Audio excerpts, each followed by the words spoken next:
everyone. I'm Raymond Iong.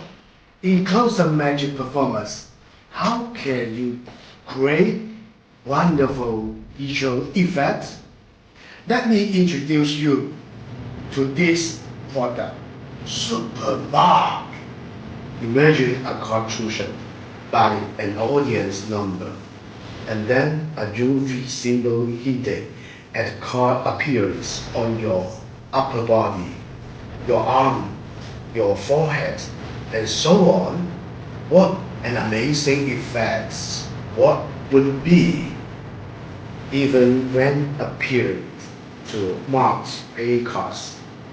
黑桃球 You can make the markings completely invisible, achieving best possible outcome.